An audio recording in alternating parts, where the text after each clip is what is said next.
Welcome friends, मैं आपका स्वागत करता हूं अपनी यूट्यूब चैनल में। और आज के इस टॉपिक में जो बहुत बहुत ही इम्पोर्टेंट टॉपिक है, इसमें हम बेसिकली डायबिटीज़ के बारे में पढ़ेंगे। What is the role of insulin and diabetes.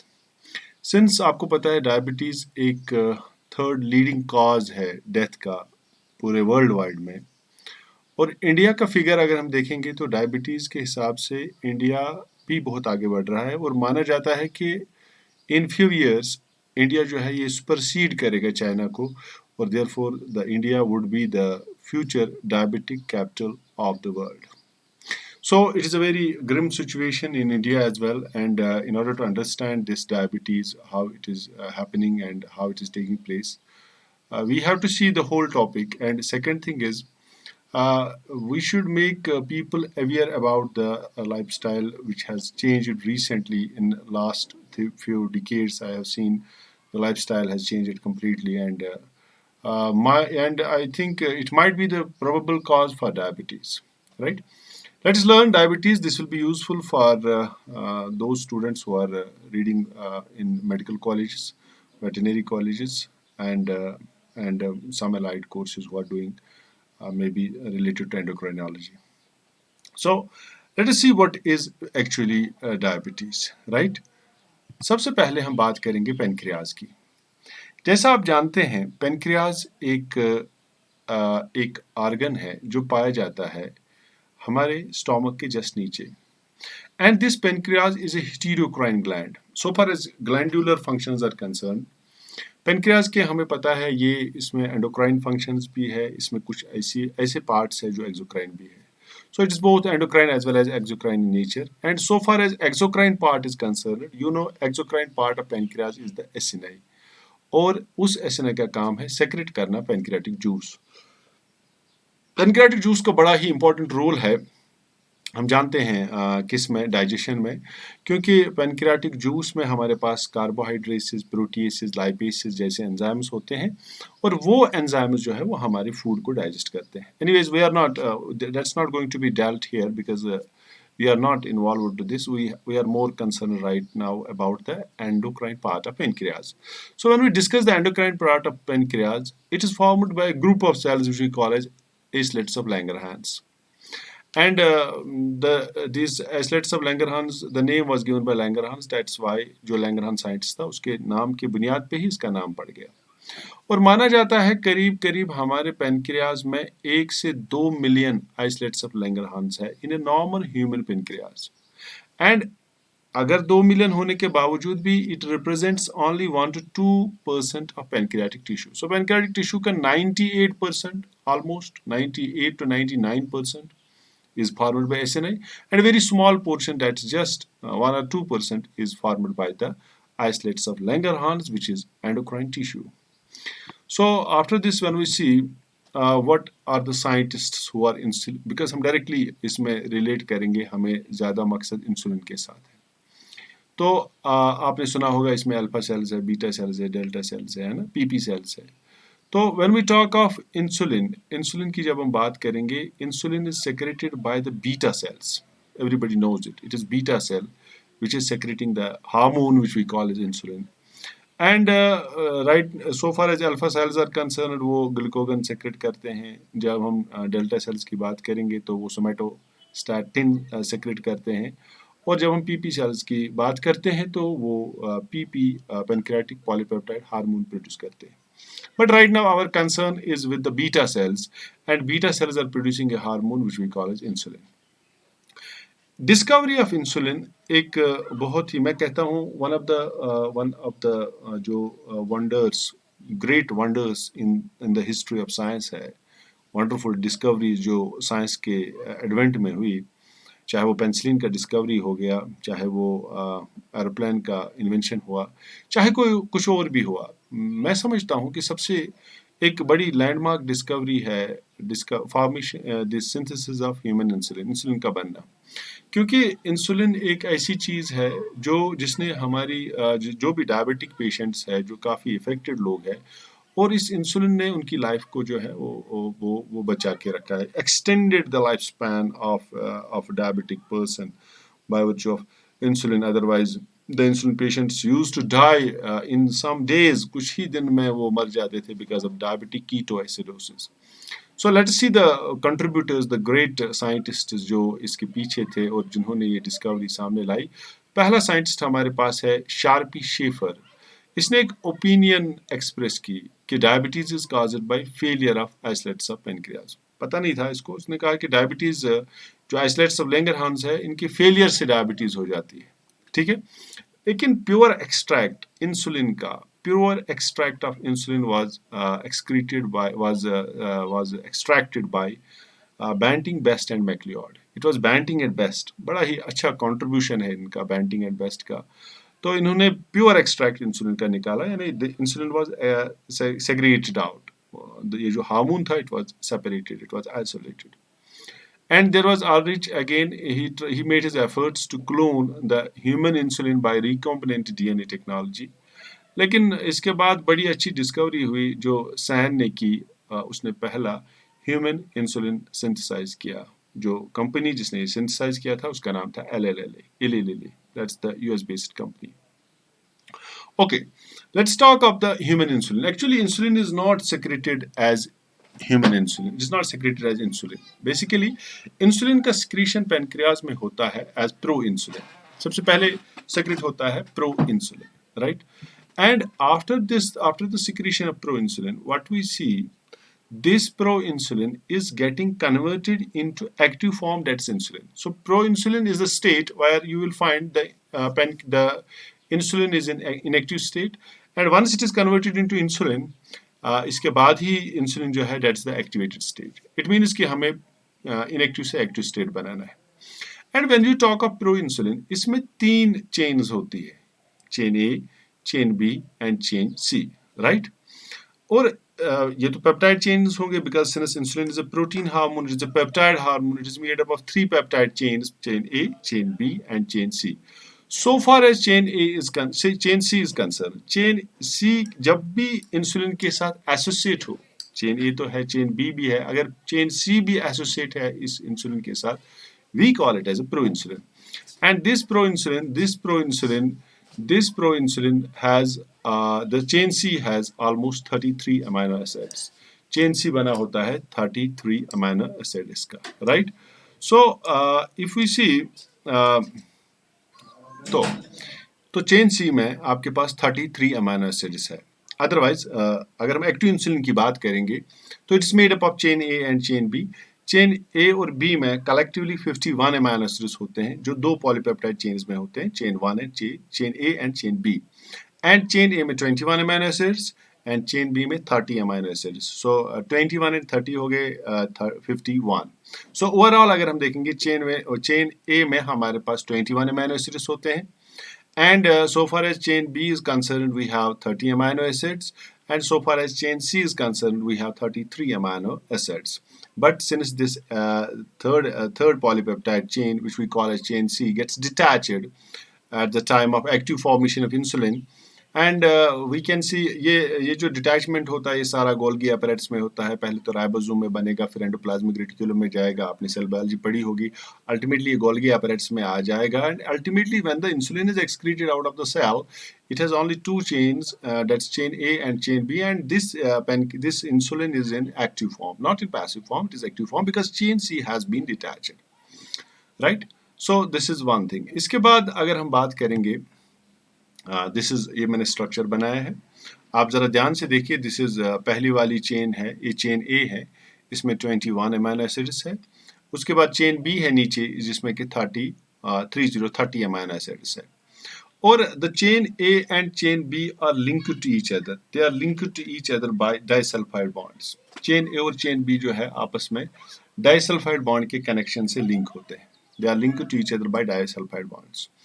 And these disulfide bonds are of basically there are 2 types.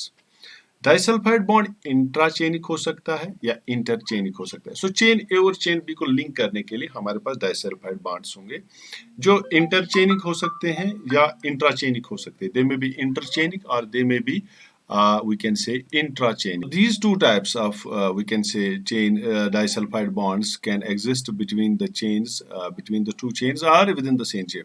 तो आप देखेंगे, देखिए अमीनो एसिड 7 है हमारे पास, अमीनो एसिड 7, और यहाँ से अमीनो एसिड 7, चेन ए का 7th अमीनो एसिड और चेन बी का 7th अमीनो एसिड के बीच में एक डाइसल्फाइड बॉन्ड है, और एक 20 और 20th amino acid of chain A and 19th amino acid of chain B के दरमियान एक डाइसल्फाइड बॉन्ड है, एंड दिस इज, ये तो बिटवीन द चेन्स हो गए, so we call it as interchainic disulphide bonds. There is intrachainic also, वो chain A में पाया जाता है, and it is present between 6th and 11th amino acid.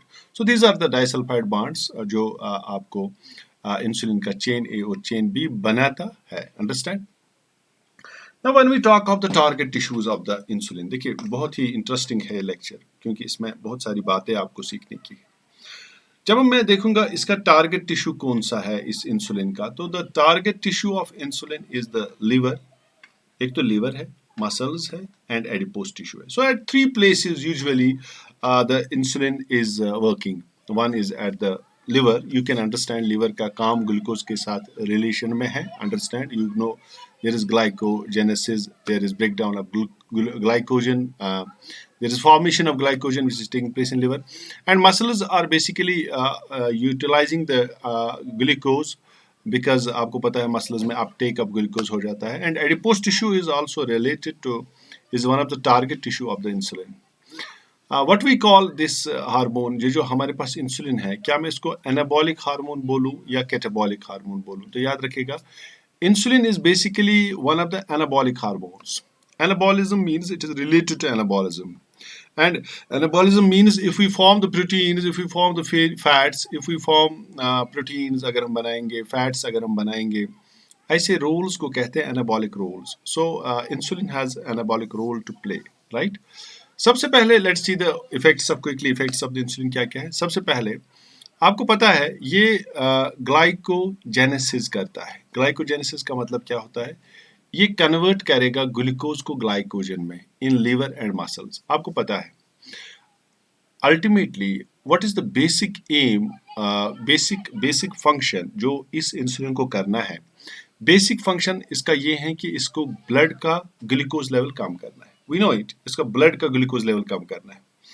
And blood में ग्लूकोज लेवल कम करने के लिए हमारे पास, इसके पास बहुत सारे तरीके हैं. There are so many ways by which it can deplete the blood sugar levels and blood glucose levels, right? So पहला काम, अगर हम लिवर की बात करेंगे, जो भी इसके पास इंसुलिन के पास ग्लूकोज होता है, ये इसको ग्लाइकोजन में कन्वर्ट करता है.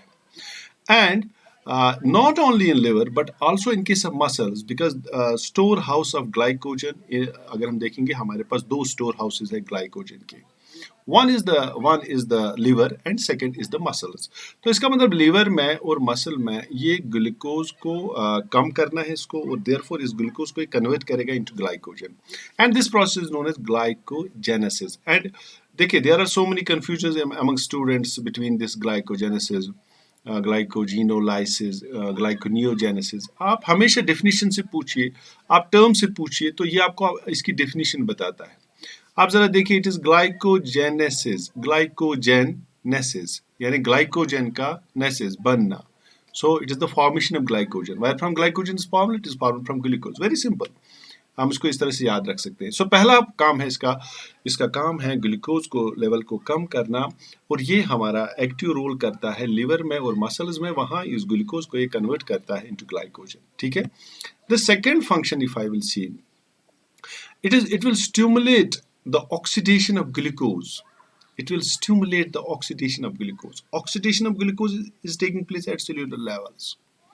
आपको पता है हमने फूड खाया, glucose is formed. Suppose carbohydrate meal खाया आपने, it gets digested in your body. After digestion you are getting the glucose, and that glucose is absorbed by the body, by the blood, and then this blood supplies this glucose to the cells, and in the cells there is glycolysis taking place in cytoplasm. There is we can say Krebs cycle. ठीक है. There is electron transport chain, there is oxidative phosphorylation.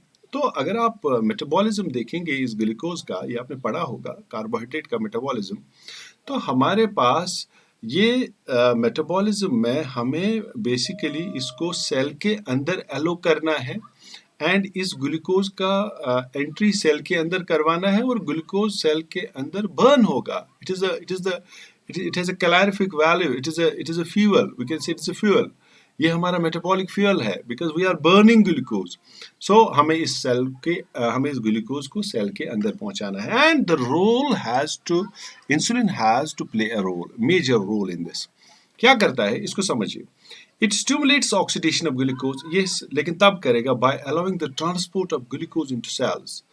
And so far as the transport of glucose into the cells is concerned, हमारे पास एक चीज की बड़ी जरूरत होती है जिसको हम कहते हैं इंसुलिन रिसेप्टर्स.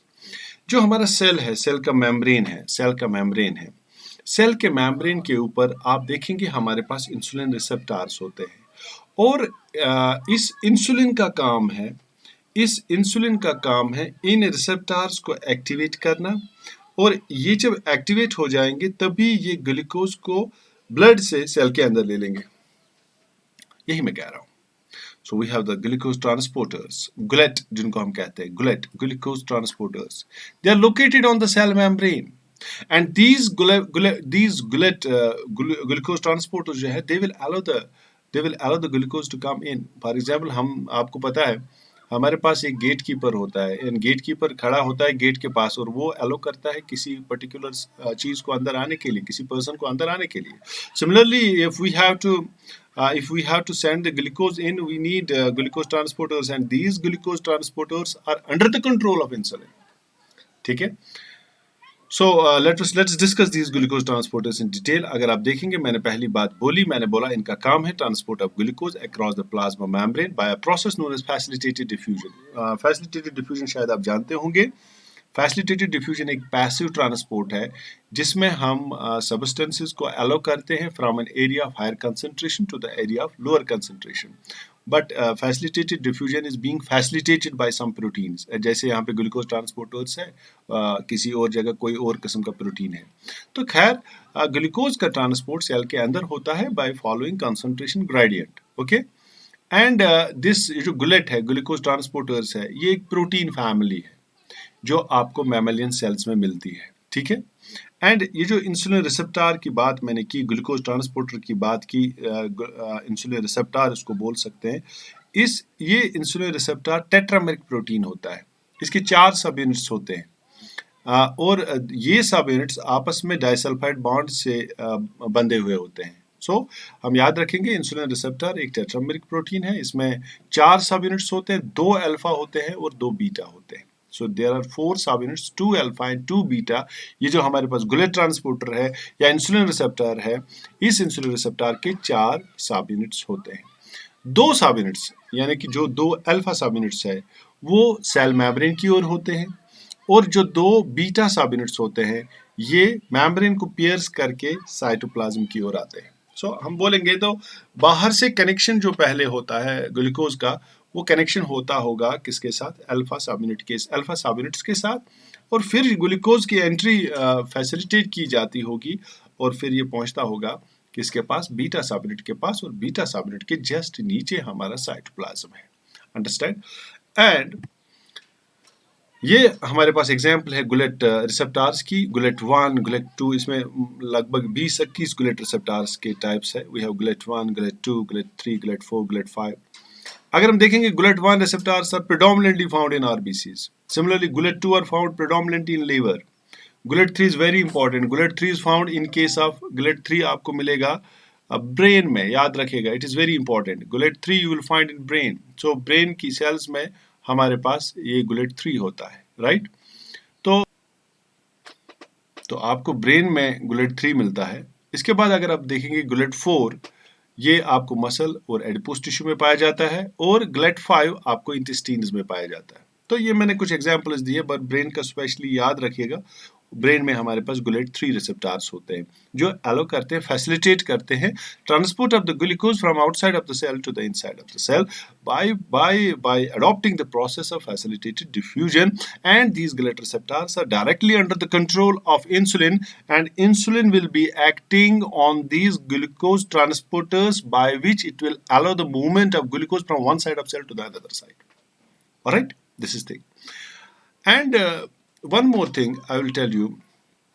तीसरा फंक्शन जो इस इंसुलिन का है, what will happen to the glycogen in liver and muscle cells? क्या ये इसका ब्रेक डाउन करेगा कि फॉर्मेशन करेगा? Obviously, I told you it is involved in the formation of glycogen. तो ग्लाइकोजन का ब्रेकडाउन इनहिबिट करेगा, फॉर्मेशन तो करेगा ऑब्वियसली, लेकिन it will also inhibit the breakdown of glycogen in liver and muscle cells. And here it has a role to play which is antagonist to glucagon. Overall अगर हम देखेंगे, glucagon is not something which is hazardous for we people. It is all God's creation, and whether it is insulin, whether it is glucagon, they are all helping our body to regulate the metabolism, to maintain the metabolism, to maintain the basic metabolism जो हमारा होता है. तो glucagon अगर कभी हमारे पास glucose का level बढ़ता है तो obviously insulin has a role to play. Insulin को रोल प्ले करना है. कौन सा रोल प्ले करना है? उसको ग्लूकोज को कन्वर्ट करना है किसमें? ग्लाइकोजन में. तो अगर आप देखेंगे ग्लाइकोजन का उल्टा, जो ग्लाइकोजन का जो काम है वो अगर हम बात करेंगे ग्लूकोगन का काम है ब्रेक डाउन करना. किसका? ग्लाइकोजन का ब्रेक डाउन करना किसमें? Glucose. Therefore, insulin is antagonistic to glucagon. Glucagon का एंटागोनिस्टिक है क्योंकि ग्लूकोगन का अपोजिट काम है. इसका काम है ग्लूकोगन का ग्लूकोज के लेवल को बढ़ाना, जबकि इंसुलिन का काम है ग्लूकोज के लेवल को कम करना है. साथ में आप याद रखिए, liver can store 100 grams of glycogen. 100 gram glycogen liver store कर सकता है. चलिए, इसका चौथा फंक्शन है so far as fat is concern. क्या फंक्शन है इंसुलिन का फैट के हिसाब से? फैट को क्या करता है इंसुलिन? तो याद रखिएगा, the overall effect on fat is lipogenesis. ये फॉर्मेशन ऑफ फैट करता है. It is involve in the formation of fat, और ये स्टिमुलेट करता है synthesis of fat from glucose. I tell you, probably आप जानते होंगे सब लोग. I must tell you, whenever we take extra carbohydrates, the extra carbohydrates, जो भी अमाउंट ऑफ एक्स्ट्रा कार्बोहाइड्रेट जो हमारी बॉडी की रिक्वायरमेंट्स के से ज़्यादा है, the extra amount of glucose is converted into fat. There is lipogenesis, right. जितने भी हमारे ट्राइग्लिसराइड्स है, they are transported by way of blood to adipose tissues and deposited at fat. Under the influence of insulin, जितने भी triglycerides है वो हमारे पास blood से उठ के एडिपोज टिश्यू में चले जाएंगे और वो स्टोर हो जाएंगे एज फैट. तो मेरे कहने का मतलब है, इसका काम है lipogenesis. One more thing related to lipogenesis I must tell you. एक हार्मोन है, हार्मोन सेंसिटिव एक एंजाइम है, हार्मोन सेंसिटिव एंजाइम है जिसका नाम है लाइपेस. लाइपेस का काम क्या है? Break down of fat. तो अगर लाइपेस है तो फैट ब्रेक होगा. Obviously, when there is lipase, the fat will get broken down. लेकिन इंसुलिन का काम है इस लाइपेस को इनहिबिट करना. लाइपेस को इनहिबिट करना, इसका मतलब ये हुआ ब्रेक डाउन ऑफ फैट नहीं होगा. और अगर ब्रेक डाउन ऑफ फैट नहीं होगा तो fatty acids will not be released from the adipose tissue into the circulatory system. तो क्वेश्चन ऐसे बता सकता है आपको, अगर इंसुलिन का पार्टिसिपेशन है, इंसुलिन का रोल है, इंसुलिन की एक्टिविटी है, तो what will happen to the amount of free fatty acids in the blood? तो your answer should be very clear, क्योंकि लाइपेस एक एंजाइम है जो इंसुलिन इनहिबिट करता है. लाइपेस नहीं है तो फैट का ब्रेक डाउन नहीं होगा बल्कि फॉर्मेशन होगा. और अगर ब्रेक डाउन नहीं होगा तो you will not get free fatty acids in the blood because fat is not being broken down. So you are not expecting to get the free fatty acids which come after the lipolysis. Lipolysis से जो free fatty acids आते हैं आपको वो नहीं मिलेंगे. And so far as the protein का, ये तो फैट की बात हमने की. अब जरा प्रोटीन से रिलेटेड हम बात करेंगे, because I told you insulin is anabolic hormone. तो इसका काम है प्रोटीन सिंथेसिस करना. तो इसका काम है, it promotes the uptake of amino acids by liver and muscles. Muscle cells और लिवर सेल से अपटेक ऑफ अमीनो एसिड करेगा, जिसको हम कहते हैं it has a protein anabolic role. अब इसमें भी बात सुनिए आप. इसका मतलब what will happen to the free amino acid levels in blood when there is activity of insulin. Again one more question. अगर मान लीजिए एक्टिविटी ऑफ इंसुलिन बड़ा एक्टिव है, तो क्या आपको ज्यादा लेवल मिलेगी फ्री अमीनो एसिड्स की ब्लड में कि कम? ऑब्वियसली कम, क्योंकि free amino acids will not be circulating in the blood because these free amino acids would have been converted into protein with the help of insulin. Right.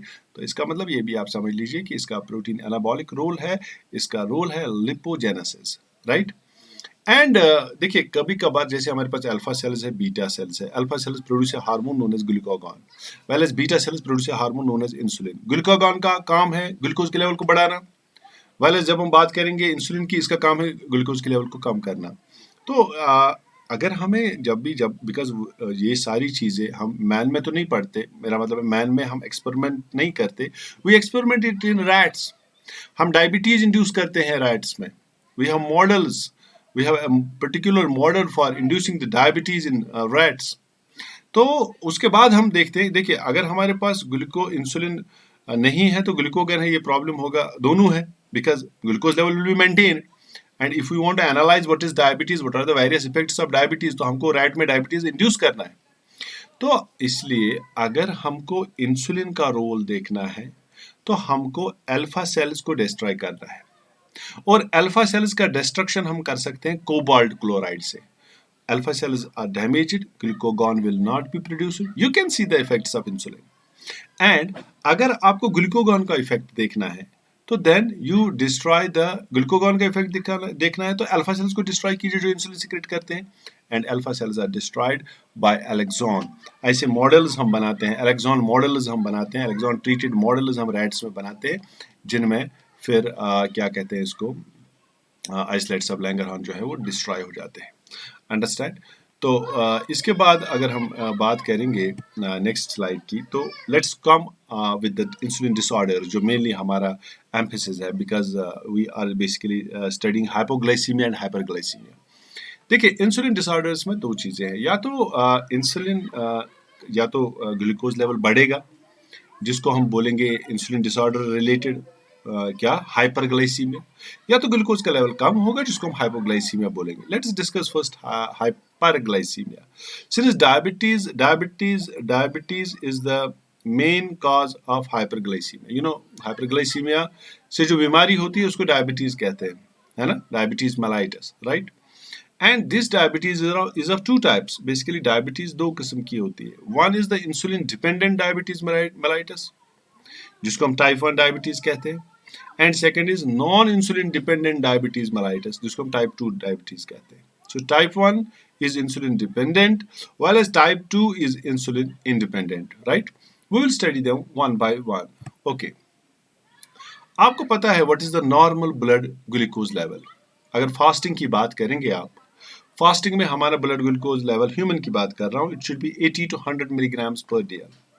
क्या diabetes बाकी animals में होती है? Yes, diabetes is a very common disease in dogs, particularly street dogs में तो ज़्यादा नहीं है, लेकिन जो हमारे पेट होते हैं उनमें डायबिटीज़ काफ़ी ज़्यादा एनकाउंटर होती है, because they have also a luxurious lifestyle, it is all related to luxurious lifestyle. Whereas when we talk of stray dogs are continuously mowing, they are using they are burning their calories, whatever they are taking they are burning it, and they are not getting extra calories as well. They are basically in continuous search, in continuous hunt of getting the calories, and they get it hardly, and simultaneously at the same time they are continuously barking, continuously mowing, fighting with the other territorial dogs, and they burn their glucose. But so far as these dogs are concerned, जो हमारे पास पेट dogs होते हैं उनमें diabetes, उनमें calories intake बहुत ज़्यादा होता है और एक्सरसाइज कम होती है, तो उनमें डायबिटीज़ का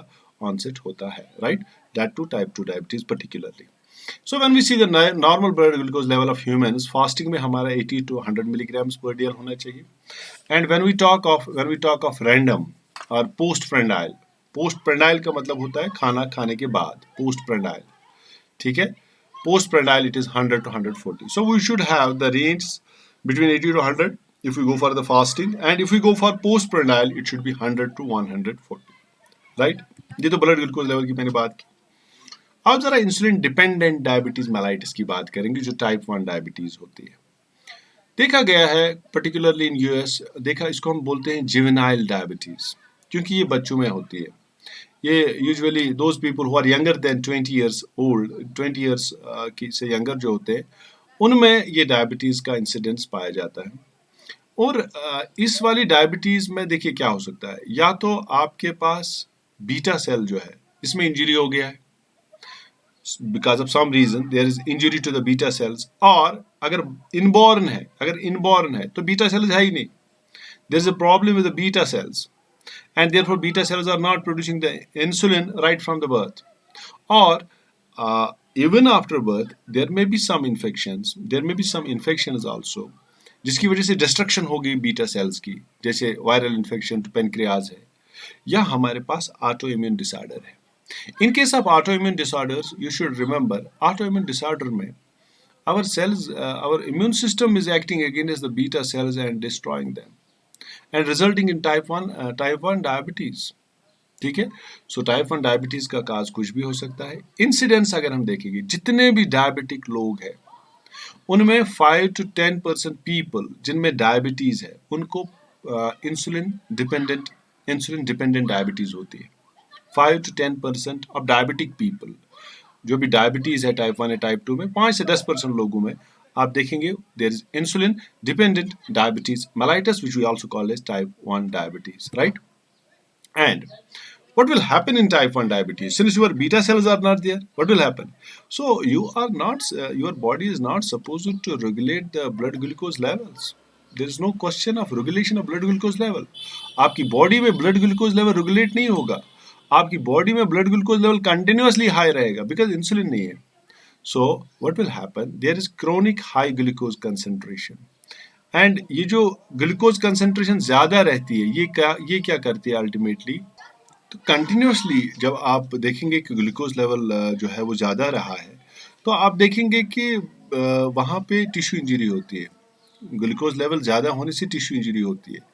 आप देखेंगे कि अगर पुअर ग्लूकोज कंट्रोल है लॉन्ग पीरियड्स तक, आप देखेंगे there will be inadequate blood supply to the tissues, क्योंकि ये क्या करता है, ये ब्लड वेसल्स को इफेक्ट करता है, और जिसकी वजह से इनएडिक्वेट ब्लड सप्लाई हो जाती है किनको, टिश्यूज को, और इट में लीड टू हार्ट अटैक्स. तभी हम देखते हैं डायबिटिक पेशेंट्स में cardiovascular diseases are very very common, because it can lead to heart attacks, because it is all because of the low blood circulation to the tissues. It may lead to heart attack, it may lead to stroke, it may lead to nephropathy, it may lead to retinopathy, that's blindness. Even जिसमें हम कहते हैं diabetic blindness, क्योंकि ये हमारे anterior chamber पे effect करता है. It may lead to ischemia, stoppage of blood to some part of the body, and ultimately gangrene of limbs. We see the wounds are not getting healed in case of diabetic patients, and it is understood it is because of poor glucose control, and which has disturbed the blood vascular system, and vessels are not the vascular tissue has been damaged, and which will result in ischemia and gangrene of the limbs, right? And when we talk of actual में ये जो हमारे पास हम कहते हैं blood sugar ज़्यादा होने से नेफ्रोपैथी होती है, न्यूरोपैथी होती है, रेटिनोपैथी होती है, कार्डियोवास्कुलर एबनॉर्मलिटीज होती है. ध्यान से सुनिए, लेकिन ये बात ध्यान से सुनिए, what I mean to say, there are number of pathies. One is the neuropathy, so nervous system is damaged. Second is the nephropathy, that's your excretory system is damaged. We have retinopathy, your eye is damaged, interior chamber is damaged, and you have cardiovascular disturbances. They are also, जैसे stroke मैंने बोला, MI हो सकता है, कुछ भी हो सकता है. Now the question is why they are the long term effects of diabetes. Immediately diabetes होने के बाद ऐसा नहीं होता है, but long term effects में ये आ जाते हैं. And what is the reason for this? We have to search for the reason. In one line, I will say it is the we can call it as, आपने कभी पढ़ा होगा glycosylation. Glycosylation is addition of carbohydrate residues to proteins or fats. हमारे पास glycoproteins बनने होते हैं, glycolipids बनने होते हैं, तो वहाँ पे कार्बोहाइड्रेट रेजिड्यूज हम प्रोटीन्स के साथ ऐड करते हैं, और प्रोटीन के साथ कार्बोहाइड्रेट रेजिड्यू ऐड होगा तो ग्लाइकोप्रोटीन बन गया. And glycoproteins are performing number of functions, and they are essentially required in our body. There is nothing to worry about this glycosylation. But there is another process which we call it glycation.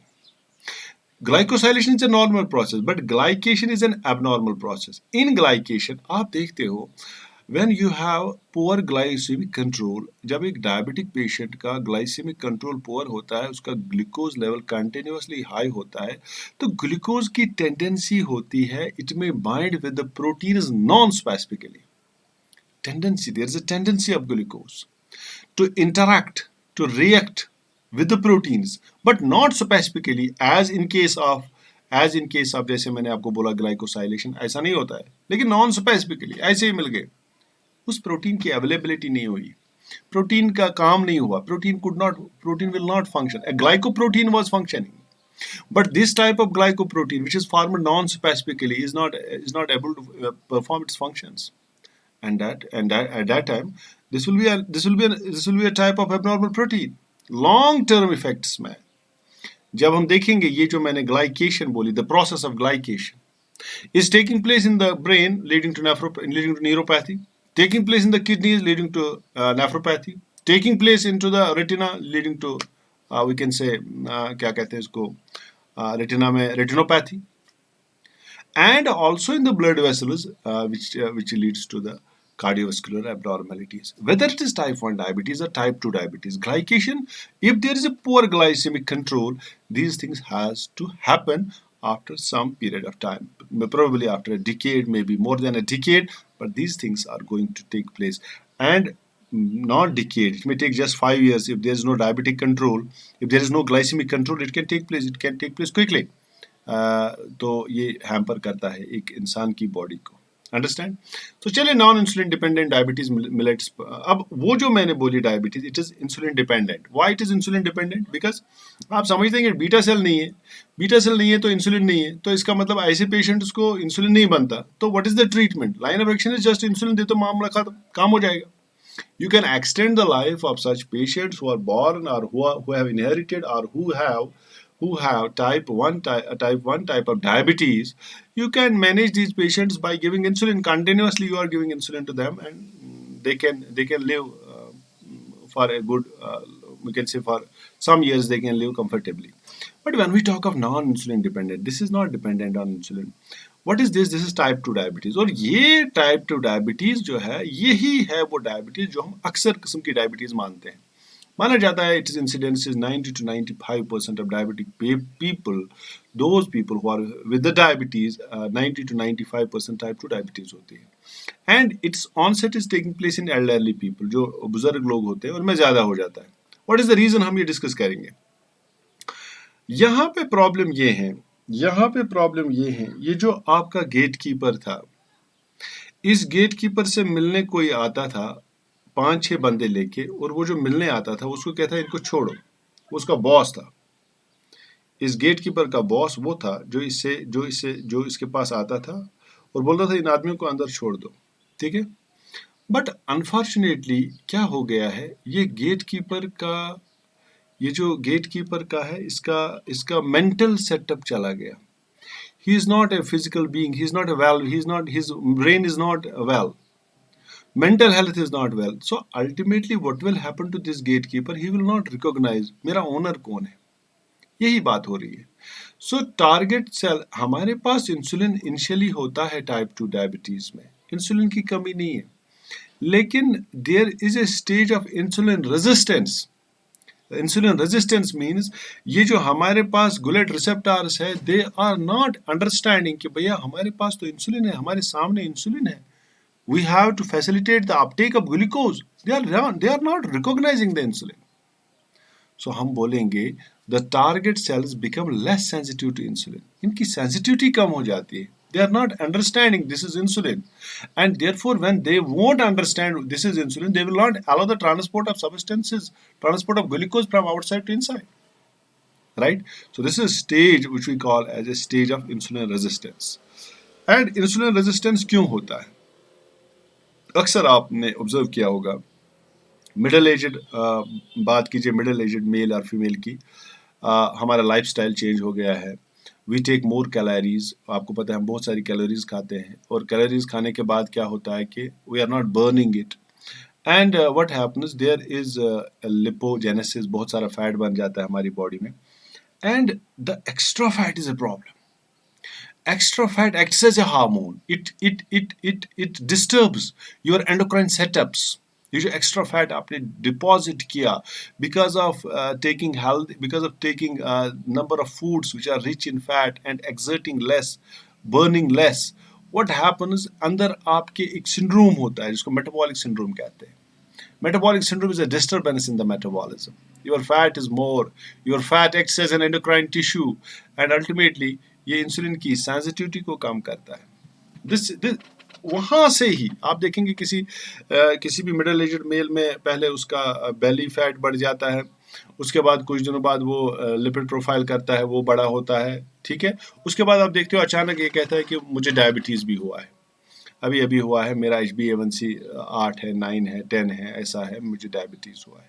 तो basically the whole thing insulin insensitivity की बात जो हम कर रहे हैं, it is because of insulin insensitivity. इसलिए हो रही है क्योंकि आपका जो गुलेट रिसेप्टर है, it is not recognising the insulin. There is a stage of insulin insensitivity, and this insulin insensitivity is created by increased levels of fat, or we can say metabolic syndrome, right? So फिर क्या हो सकता है? Obviously when there is more glucose, आपको पता है जब glucose हमारी बॉडी में एक although glucose is a high threshold substance, it is not excreted in urine. Glucose is not excreted in urine. But you know one thing, glucose कभी भी excrete urine से नहीं होता है. लेकिन जब उसका रीनल थ्रेशोल्ड बढ़ेगा, suppose your blood glucose level is more than 180 milligrams पर DL, तो आपको पता है at that time the glucose will be excreted out by the kidneys, and you will see glucose in the urine, right?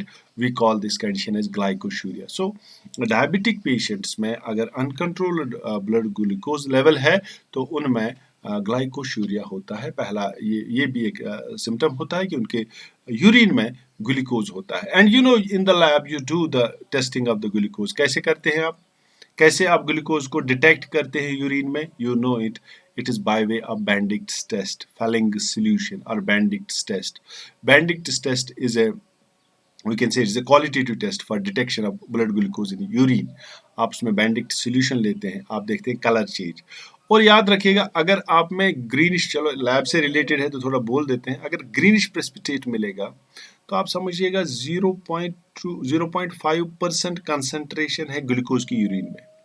अगर आपको yellow precipitate मिल गया तो आप समझ लीजिए कि 1 ग्राम येलो प्रेसिपिटेट में हमको 1 ग्राम की कंसंट्रेशन मिलेगी. अगर ऑरेंज प्रेसिपिटेट आया तो 1.5 grams of 1.5 gram percent of glucose is present in the urine, and if it is a red precipitate, brick red color precipitate, तो आप समझिए इस यूरिन में 2 grams concentration, 2 gram percent concentration है किसकी? ग्लूकोज की.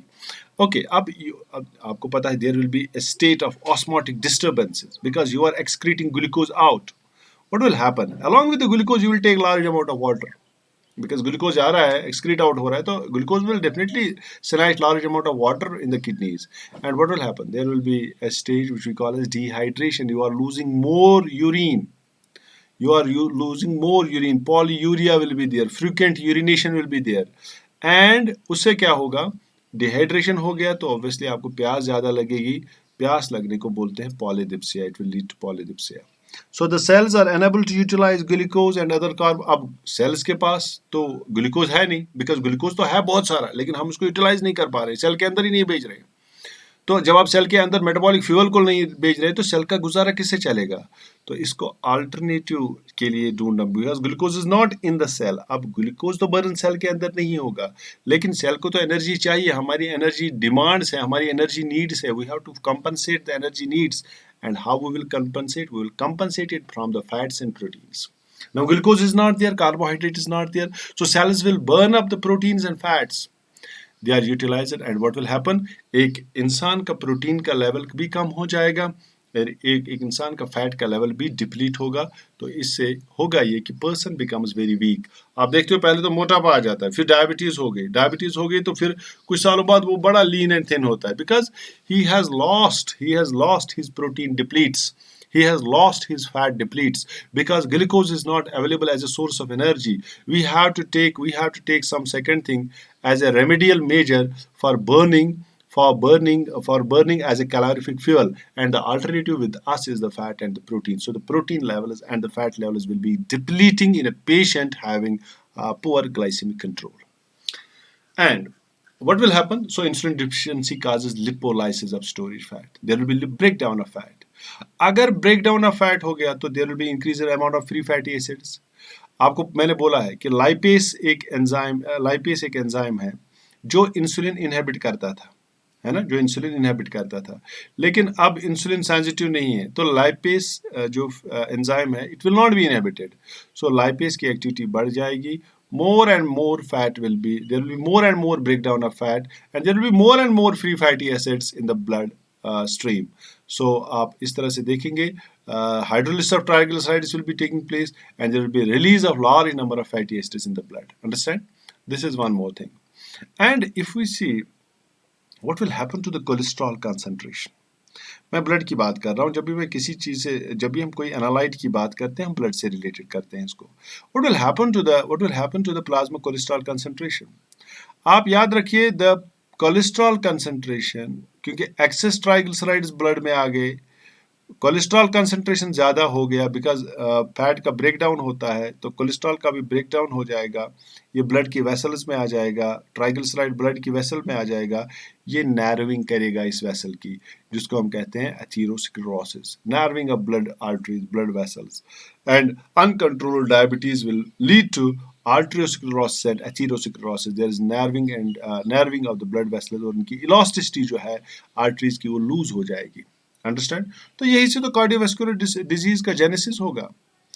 ओके, अब एक और प्रॉब्लम ये है, अब आपके पास ग्लूकोज की अवेलेबिलिटी नहीं है ग्लूकोज बहुत सारा है, but we are not making it available for our cells. What is the second alternative? Is the fat. We are burning the fat continuously, we are burning the fat, और fat को हम energy needs के लिए burn करते हैं, है ना. तो जब भी आप फैट बर्न करते हो आपको पता होगा there is formation of ketone bodies. अगर आपको याद होगा there is formation of ketone bodies. अगर आप क्रेब्स साइकिल रिलेट करेंगे तो आप देखेंगे ऑक्सोलोएस्टिक एसिड कैसे बनता है और फिर किस तरह से कीटोन बॉडीज बनते हैं. So there will be formation of ketone bodies like acetone, like acetoacetic acid, like beta hydroxybutyric acid. These are the ketone bodies, and the formation of ketone bodies is known as ketosis. आप देखेंगे ketone bodies will be released in urine, which we call as ketonuria. So ketone bodies का level बढ़ेगा, तो ketone bodies का level बढ़ना हमारे लिए काफ़ी ही प्रॉब्लमेटिक सिचुएशन है, बिकॉज कीटोन बॉडी बढ़ने से pH जो है वो एसिडिक हो जाता है, pH वैल्यू डिप्लीट होता है, डिक्रीज होता है pH value, it becomes acidic and it leads to diabetic ketoacidosis. इसकी वजह से होती है diabetic ketoacidosis, and that's a big problem. मैं जो बोल रहा हूँ, पहले डायबिटीज, वाई मैंने कहा कि इंसुलिन एक हमारे लिए बड़ी ब्लेसिंग्स है, जिसने भी लाई है, जिस साइंटिस्ट ने भी लाई है, जिसने ये इन्वेंशन किया है, he is a great scientist, we must salute him. उसने ह्यूमन रेस के लिए, ह्यूमन के वेलफेयर के लिए एक बहुत ही बड़ा landmark step, they have really achieved a feat in bringing welfare to the human beings. The reason is the diabetic ketoacidosis. Diabetic ketoacidosis will make the pH of our body acidic, and definitely we will die. There will be kidney failure. All sudden there will be kidney failure. So इसलिए diabetic ketoacidosis एक बड़ा ही खतरनाक चीज़ है जो uncontrolled diabetes में होता था ketone bodies के बनने से, और जिससे पेशेंट की डेथ होती थी. And I told you healing power is impaired. Obviously मैंने बोला हीलिंग पावर क्यों इम्पेयर होता है, क्योंकि हमारे ब्लड वेसल्स में फ्लो क्लियर नहीं है, इस्कीमिया का सिचुएशन है, तो इसलिए हीलिंग पावर भी डिले होता है. Diabetes leads to neuropathy, nephropathy, retinopathy, cardiovascular disturbances already discuss कर चुके हैं. And this is what I mean to से.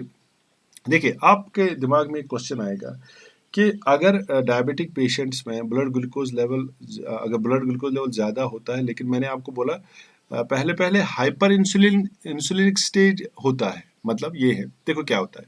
सपोज मैंने कहा diabetes, type 2 diabetes is a stage of insulin insensitivity. Insulin insensitivity का मतलब है कि हमारी सेल्स को पता नहीं चलता कि इंसुलिन है, हमारे ग्लूटामेट रिसेप्टर्स को पता नहीं चलता कि इंसुलिन है. तो इंसुलिन तो है, insulin is being secreted bye, initially जब किसी को डायबिटीज होती है तो insulin is secreted by the beta sales, but insulin की इंसेंसिटिविटी होती है, वो इंसुलिन काम नहीं कर पाता है। नतीजा ये निकलता है आपका ब्लड ग्लूकोज लेवल बढ़ा हुआ है, इंसुलिन भी है, तो इससे इससे पैनक्रियाज को मैसेज आती है कि भैया ग्लूकोज लेवल बढ़ रहा है, ग्लूकोज लेवल ज़्यादा है, आप और इंसुलिन सिक्रेट कीजिए। तो इंसुलिन, ये जो पैनक्रियाज है क्या करता है, बीटा सेल्स की हाइपरट्रॉफी हो जाती है, वो ज़्यादा से ज़्यादा इंसुलिन सिक्रेट करती है in order to compensate the increased levels of blood glucose. वो उसको कम करना चाहते हैं, इसीलिए continuously there is secretion from the beta cells, they are continuously secreting the we can say insulin. लेकिन अल्टीमेटली एक टाइम ऐसा आता है जब ये बीटा सेल्स एग्जॉस्ट होते हैं, ये फिर थक जाती है, because there is continuous hypertrophy, they are excreting out large number of insulin, there is a stage of hyper insulinism, and at the same time we are not getting the respite of reducing the blood glucose levels, and what will happen, the beta cells get exhausted one day and then there is no insulin coming out, फिर कोई insulin नहीं आता। तो type 1 diabetes और type 2 diabetes तब एक जैसी बन जाती है, बिकॉज उसमें भी अब इंसुलिन नहीं है, टाइप 1 में था ही नहीं, टाइप 2 में भी अब नहीं है, right. So this is what we know what we call as hyper diabetes mellitus, and particularly hyperglycemia type 1 and type 2. Now what is hypoglycemia? Hypoglycaemia हम बोलते हैं एक ऐसा स्टेज जब ब्लड में ग्लूकोज की लेवल कम हो जाएगी, इतनी कम कि it will produce some signs and symptoms, and और इट में the signs and symptoms include impairment of brain functions. एक ऐसा स्टेज जब ग्लूकोज लेवल कम होगा, उसके साथ एसोसिएट होंगे साइन्स एंड सिम्टम्स, और साइन्स एंड सिम्टम्स ऐसे होंगे कि आप देखेंगे कि ऐसे साइन्स एंड सिम्टम्स है कि आप देखेंगे कि there may be impairment of brain function, right. So diagnosis is based on, देखिए एक जिसको हम कहते हैं विपल ट्रायड है, ये विपल ने दिया था 1938 में। उसने बोला अगर आपको हाइपोग्लाइसीमिया डायग्नोस करना है तो 3 चीज़ों का होना जरूरी है। पहला, signs and symptoms consistent with hypoglycaemia, मतलब आपको ऐसे साइन्स एंड सिम्टम्स दिखने चाहिए जो हाइपोग्लाइसीमिया से रिलेटेड है। दूसरी बात, आप जब ब्लड ग्लूकोज लेवल देखेंगे तो ये कम होना चाहिए। और तीसरी बात, इन सिम्टम्स को रिलीफ मिलना चाहिए, we should recover the symptoms, we should suppress the symptoms जब हम ऑरली इनको या सप्लीमेंट देंगे ग्लूकोज का। तो ये 3 चीज़ें अगर है तो बिल्कुल ये करेक्ट स्टेज है हाइपोग्लाइसीमिया का, अंडरस्टैंड। इसके बाद हम देखेंगे hypoglycaemia is common in type 1 diabetes. देखिए ये तो मैं एक बात बोलूँगा, it is very common in type 1 diabetes, because type 1 diabetes में आप कंटिन्यूस इंसुलिन देते हैं, तो जिनमें आप इंसुलिन ज़्यादा देते हैं तो वहाँ हाइपोग्लाइसीमिया होने का खतरा होता है। तो टाइप 1 डायबिटीज़ में आप देखेंगे पर्टिकुलरली जिनमें आप which are receiving intensive therapy, ठीक है, उनमें आप देखेंगे कि उनका इंसिडेंस ज़्यादा होता है, हाइपोग्लाइसीमिया का बार बार होता है। देखिए इसका एक एस्टिमेट है कब कब होता है। They suffer an average of 2 to 10 episodes of glucose below 70 milligrams per dl per week. एक वीक में 2 से 10 एपिसोड हो सकते हैं। Thousands of such episodes in the lifetime, जितनी भी डायबिटीज की लाइफ टाइम है उसमें हजारों एपिसोड होते हैं। एंड एक खतरनाक एपिसोड होगा जिसमें आप देखेंगे कि there is temporally you will see disabling hypoglycaemia एक साल में। तो आप देखेंगे उनमें 2 से 10 एपिसोड्स होते हैं हर एक वीक में, इतना हाइपोग्लाइसीमिक एपिसोड हो सकता है। और आप देख सकते हैं उसमें एक एपिसोड तो खतरनाक हो सकता है जिसमें इम्पेयरिंग स्टेज आ जाएगी, अंडरस्टैंड। सो इसलिए ग्लाइसीमिक कंट्रोल जो है, किस तरह से ग्लाइसीमिक कंट्रोल हम करेंगे डायबिटिक पेशेंट का, ये हमें बहुत ही इंपॉर्टेंट है। Now I will tell you what is the physiological response to hypoglycemia in normal subjects and patients. देखिए बेटा, आप याद रखिए हमारे पास जब भी एक पर्सन का glucose level less than 70 milligrams पर डीएल होता है तो हमारे पास एक डिफेंस मैकेनिज्म है हमारी बॉडी में, एंड डिफेंस मैकेनिज्म में हमारे पास पेनक्रियाज है, लिवर है, एड्रिनल ग्लैंड है। ये पेनक्रियाज हो, लिवर हो या एड्रिनल ग्लैंड हो, they all collectively increase the blood glucose level, and the various hormones which are produced by these organs are which will increase the blood glucose level are basically insulin. Although insulin will decrease the blood glucose level, लेकिन insulin inhibit हो जाएगा, bye सम mechanism जब hypoglycaemic state होगा, हमारा glucose level already deplete है, तो insulin का formation कम होगा। ग्लूकागॉन है, एपिनेफ्रिन है, नॉर एपिनेफ्रिन है, कॉर्टिसोल है, ग्रोथ हार्मोन है, राइट। तो इसमें आप याद रखिएगा बेटा, मैं आपको बताऊंगा बेसिकली, सपोज हमारे पास अगर ग्लूकोज कम है, अगर ग्लूकोज कम है, तो सबसे पहला काम जो हम करेंगे, हम लीवर में बीटा सेल्स को इनहिबिट करेंगे, तो इंसुलिन का सिक्रीशन कम करेंगे। काउंटर, मैं कह रहा हूं डिफेंस मैकेनिज्म अगेंस्ट हाइपोग्लाइसीमिया हमारी बॉडी जो है, जो अडॉप्ट करती है। सबसे पहला स्टेज ये है कि आप इंसुलिन में स्विच बंद कीजिए इस इंसुलिन सिक्रीशन का, ठीक है। इंसुलिन नहीं आएगा तो ग्लूकोज फर्दर कम नहीं होगा। दूसरी बात, आप इसी लेवर में अल्फा सेल्स को एक्टिवेट करवाइएगा। Alpha cells gate activated in the liver which will activate the glucagon, and glucagon will increase the blood glucose level, understand. Then इसी तरह से उसके बाद अगर ये डिफेंस मैकेनिज्म नहीं चला, फिर हमारे पास इपिनेफ्रिन आता है। Epinephrine also increases the blood glucose level by inducing gluconeogenesis। ये लिवर से, ये किडनी से ग्लूकोनियोजेनेसिस करते हैं। अगर ये भी हमें रेस्पाइट में नहीं, अगर ये इससे भी मामला हल नहीं हुआ, तो there is growth hormone and cortisol. आपको पता है cortisol is a steroid and it is a glucocorticoid, and glucocorticoids have a role to increase the blood glucose level, right. तो हमारे पास ये सारे डिफेंस मैकेनिज्म्स हैं। इसमें लिवर में ज़्यादा ग्लूकोज बनना शुरू हो जाएगा ग्लूकोगॉन की वजह से। एडिपोसाइट्स में लिपोलिसिस बंद हो जाएगी, और अल्टीमेटली आप देखेंगे ग्लूकोनियोजेनेसिस का ज़्यादा काम होगा। Glucose will be formed from other sources, and ultimately you will find there is increase in blood glucose level. देखो बेटा, एक स्लाइड में यहाँ पे आपको डिस्कस करूंगा। देखिए, this is the physiological response. सबसे पहले अगर ये देखिए, मैंने तीन चीजें बोली है। One is response, second is glycaemic threshold, and third is role in glucose regulation. देखिए, पहला फर्स्ट लाइन ऑफ डिफेंस हमारा कौन सा है?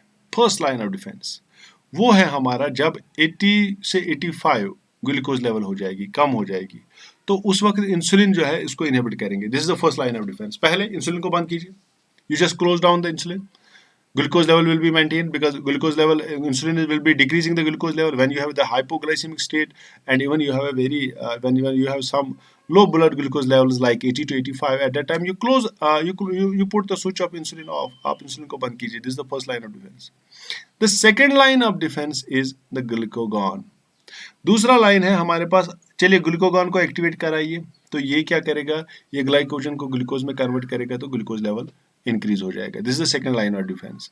And third line of defence तब आएगा जब ग्लूकोगॉन भी नहीं है, इंसुलिन का भी प्रॉब्लम है, ग्लूकोगॉन भी कम है, तो उस वक्त जब ग्लूकोज लेवल 65 to 70 हो जाएगी, epinephrine has a role to play. Epinephrine will come into the picture and it will increase the blood glucose level. Okay, तो अगर मान लीजिए, what is the role of cortisol and growth hormone? Cortisol अगर हमारे पास prolonged hypoglycaemia है, prolonged hypoglycaemia, critical नहीं है, क्रॉनिक टाइप का हाइपोग्लाइसीमिया है, 65 to 70 मिलीग्राम्स पर डीएल ग्लूकोज लेवल है, तो उस वक्त कॉर्टिसोल एंड ग्रोथ हार्मोन जो है वो काम करेगा, वो ब्लड के ग्लूकोज लेवल को बढ़ाएगा, अंडरस्टैंड। एंड देन देयर में भी, अगर फिर इससे कम हुआ ग्लूकोज लेवल, मान लीजिए 50 to 55 हो गया, there will be symptoms. then you will see the person will show the symptoms। और उसमें क्या होगा, उसमें बिहेवियरल डिफेंस हो जाएगा, वो फटाफट फूड सीख करेगा, वो ढूंढेगा, मुझे कुछ हो रहा है, मुझे फूड चाहिए, मुझे कुछ चाहिए खाने के लिए, मुझे कुछ चाहिए, मुझे ऐसा लग रहा है, तो उसमें बिहेवियरल जो है बिहेवियरल डिफेंस मैकेनिज्म आ जाएगा। जब ग्लूकोज लेवल 50 to 55 हो जाएगा, तो उसमें ऐसे सिम्टम्स आ जाएंगे कि वो फूड सीकिंग करेगा, right. And ultimately if it will go less than 50, then the cognition will be lost, and you will see there will be it will compromise behavioral defense against hypoglycemia। उस वक्त patient जो है उसका cognition diminish होगा, and at that time patient cannot help himself, right? That's all about this. I hope you should have understood this, and thank you very much for watching the lecture.